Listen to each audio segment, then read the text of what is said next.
আসসালামু আলাইকুম, কি অবস্থা সবার? আশা করি সবাই ভালো আছেন। বর্তমান বিশ্বে কিন্তু পেপ্যালের মতো কিন্তু পিয়ার অ্যাকাউন্টটা কিন্তু অনেক জনপ্রিয়তা পেয়েছে, কারণ অনেক দেশে কিন্তু পেপ্যাল সাপোর্ট করে না। লাইক বাংলাদেশে কিন্তু পেপ্যাল সাপোর্ট করে না, যে কারণে কিন্তু আমরা অনেকে কি করি, পিয়ার অ্যাকাউন্ট ইউজ করি। পিয়ার অ্যাকাউন্ট কিন্তু সম্পূর্ণ লিগেল ওয়েতে কিন্তু আপনি ডলার লেনদেন করতে পারবেন।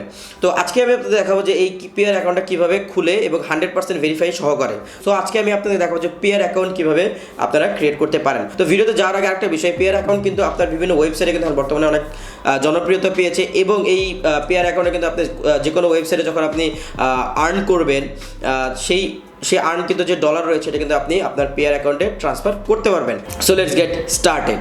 পেয়ার অ্যাকাউন্ট খুলতে গেলে কিন্তু আপনার একটি ব্রাউজার ইউজ করতে হবে। আপনি চাইলে ক্রোম ব্রাউজার ইউজ করতে পারেন, যারা মোবাইলে খুলতে যাচ্ছেন তারাও ক্রোম ব্রাউজার ইউজ করতে পারেন। তো দুইটা ক্ষেত্রেই সেম প্রসেস। তো আপনারা ক্রোম ব্রাউজারে যাওয়ার পরে কিন্তু peer.com লিখলে কিন্তু আপনার পেয়ার অ্যাকাউন্টে আপনার ওয়েবসাইট দেখাবে। সেই ওয়েবসাইট আপনি ক্রিয়েট অ্যান অ্যাকাউন্টে ক্লিক করবেন। ক্রিয়েট অ্যান অ্যাকাউন্ট ক্লিক করার পরে কিন্তু আপনার প্রথমেই যেটা আসবে সেটা হচ্ছে একটা ইমেল দিতে হবে, যে ইমেলটা আপনার সচল রয়েছে। তো আপনার ইমেল দিবেন, ইমেল দেওয়ার পরে কিন্তু আপনার ক্রিয়েট অ্যাকাউন্টে ক্লিক করবেন। ক্রিয়েট অ্যাকাউন্টে ক্লিক করার পরে কিন্তু আপনার ইমেলে কিন্তু একটা কোড যাবে, ভেরিফিকেশন কোড বলে এটাকে। সো আপনি ওই কোডটাও এখান থেকে কপি করে কিন্তু আপনার এখানে স্ক্রিনে এখানে পেস্ট করবেন। করার পরে কিন্তু আপনার ক্রিয়েট অ্যাকাউন্টে আবার ক্লিক করবেন। ক্রিয়েট অ্যাকাউন্টে ক্লিক করার পরে কিন্তু আপনার দেখেন অলরেডি আপনার অটোমেটিক কিন্তু এখানে পাসওয়ার্ড দিয়ে দিয়েছে এবং একটা সিক্রেট কোডও দিয়ে দিয়েছে। বাট আপনি এই পাসওয়ার্ডটা কিন্তু আপনি চেঞ্জ করে আপনার নিজেদের মতো করে দিবেন, ক্যাপিটাল লেটার দিবেন এবং বিভিন্ন ধরনের সিম্বল ইউজ করে দিতে পারেন। একটা ইউনিক পাসওয়ার্ড দিবেন, দেন আপনার একটা সিক্রেট কোড আপনি দিতে পারেন যেটা আপনার মনে রাখতে হবে।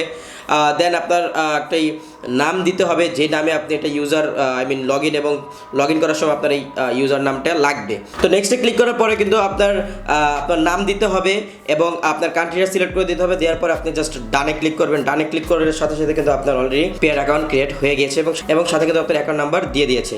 তো এখন আপনি দেখতে পারতেছেন যে হাতের বাম সাইডে আপনি দেখতে পাচ্ছেন যে আপনার এখানে ব্যালেন্স দেওয়া আছে এবং আপনি এখানে ডলার ট্রান্সফার করতে পারবেন, অ্যাড মানি করতে পারবেন এবং আপনি কিন্তু এখানে ট্রেডও করতে পারবেন।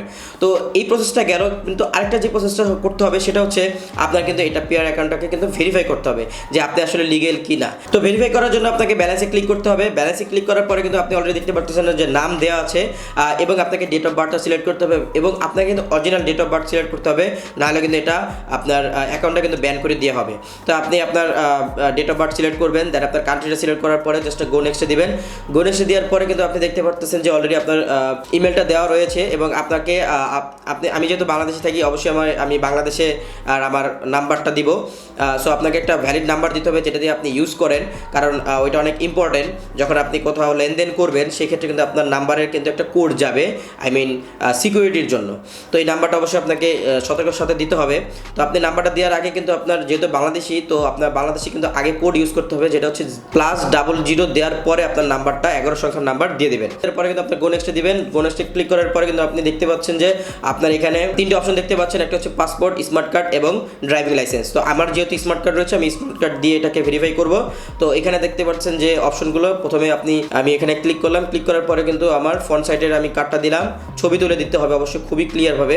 তারপরে আমি আমার ব্যাক সাইডে দিলাম। দেওয়ার পরে নিচে যে অপশন সেটা হচ্ছে proof of address. Proof of অ্যাড্রেসের ক্ষেত্রে আপনার নিজের নামে যে ব্যাঙ্ক অ্যাকাউন্টটা ক্রিয়েট করেছেন, সেই ব্যাঙ্ক অ্যাকাউন্টের যে লাস্ট 3 মাসে যে ট্রানজ্যাকশন আপনি করেছেন সেটার একটা স্টেটমেন্ট আনতে হবে ব্যাঙ্কে গিয়ে। সেটা আপনার এখানে ছবি তুলে বা আপনি প্রিন্ট আউট করে কিন্তু এখানে দিতে পারেন। আমি আমার ব্যাঙ্ক স্টেটমেন্ট দিলাম, দেওয়ার পরে এখানে জাস্ট ডানে ক্লিক করবো। তো ডানে ক্লিক করার পরে আপনি দেখতে পাচ্ছেন কিন্তু অলরেডি 3 দিন টানা টাইম নিয়েছে। 3 দিনের আগেই কিন্তু এটা কমপ্লিট করে, ভেরিফাই করে দেয়, কারণ এদের প্রসেসটা খুবই ফাস্ট। অনেক সময় এটা আধা ঘন্টার মধ্যেও করে, 1 ঘন্টার মধ্যেও করে। তো আপনারা ওয়েট করবেন 3 দিন। তো 3 দিনের মধ্যে কিন্তু আপনার অ্যাকাউন্টে ভেরিফাই হয়ে যাবে। বাট একটা কথা, সেটা হচ্ছে কিন্তু অবশ্যই স্মার্ট কার্ড দিয়ে আপনি যদি ভোটার আইডি কার্ড ইউজ করেন, অবশ্যই প্লাস্টিক কার্ড চলবে না। এখানে ডিরেক্ট তারা বলে দিয়েছে তারা প্লাস্টিক কার্ড চলবে না, তাদেরকে অবশ্যই কিন্তু স্মার্ট এনআইডি কার্ড ইউজ করতে হবে। বা আপনার যদি স্মার্ট এনআইডি কার্ড না থাকে, পাসপোর্ট দিয়ে করতে পারেন বা ড্রাইভিং লাইসেন্স দিয়ে করতে পারেন। আরও 2টা রয়েছে। তো এই ছিল ভিডিও যে কীভাবে আপনি পেয়ার অ্যাকাউন্ট ক্রিয়েট করতে পারেন খুব ইজি ওয়েতে। অ্যান্ড যখনই কিন্তু আপনার ভেরিফিকেশন কমপ্লিট হয়ে যাবে, তখন কিন্তু আপনি বিভিন্ন ধরনের ফিচার এখান থেকে উপভোগ করতে পারেন। সো এই ছিল ভিডিও, দেখা হচ্ছে পরবর্তী কোনো ভিডিওতে। এবং যদি ভিডিওটা আপনার কাছে ইন্টারেস্টিং মনে হয় এবং যদি আপনার কাছে ইনফরমেটিভ মনে হয় এবং যদি আপনার কাছে ভিডিওটা হেল্পফুল মনে হয়, তাহলে অবশ্যই চ্যানেলটি সাবস্ক্রাইব করে আমার পাশেই থাকবেন। সো দেখা হচ্ছে পরবর্তী কোনো ভিডিওতে। সে পর্যন্ত সবাই ভালো থাকবেন, সুস্থ থাকবেন। আল্লাহ হাফেজ, আসসালামু আলাইকুম।